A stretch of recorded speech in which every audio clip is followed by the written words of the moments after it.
My sister ruined my relationship because she couldn't have the man she loved. I didn't stop him from choosing me. Bryce was my literature professor's teaching assistant, the kind of quiet, intelligent guy who wore sweaters with patches on the elbows and actually read poetry for fun. My sister had been obsessed with him for months, came home every day talking about how smart he was, how different. She'd asked him out 3 times. He'd rejected her every time, said he didn't date students. I knew all of this when I enrolled in his class. We met during office hours when I needed help understanding Faulkner. He explained stream of consciousness by comparing it to how thoughts interrupt dinner conversations, and something clicked.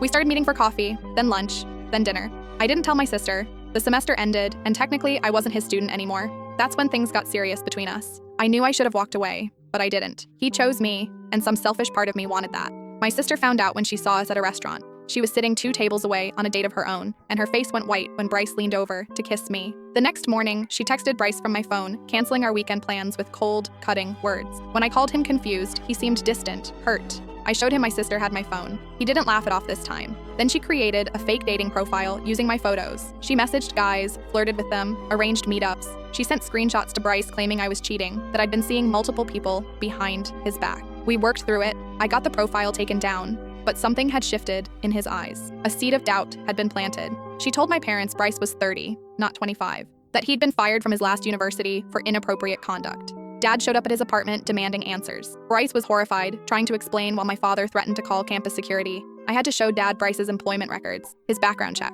My father apologized, but Bryce started pulling away. Too much drama, he said. Then my sister found my journal, the one where I'd written about our first time together, the weekend at his cabin, the night he told me he wanted to build a life with me. She didn't just photocopy the pages, she altered them, changed dates to make it look like everything had happened while I was still his student, added entries I'd never written, making it seem like he'd pursued me inappropriately, promised me better grades, pressured me. She mailed it all to his department chair with a note expressing concern about a teaching assistant abusing his position. The investigation took 2 weeks. Bryce had to prove the timeline, show that nothing happened until after the semester ended. He was cleared completely, but his reputation was shattered. Colleagues whispered. Students avoided his office. Hours. He stopped calling as much, started making excuses. When I confronted my sister, she smiled, that cold smile I'd seen since childhood when she took my things, my friends, my achievements. You knew I loved him, she said. You knew, and you did it anyway. If I can't have him, neither can you. She was right. I had known. I moved out the next day, cut off all contact with my family. Bryce and I tried to salvage what we had, but the foundation was cracked.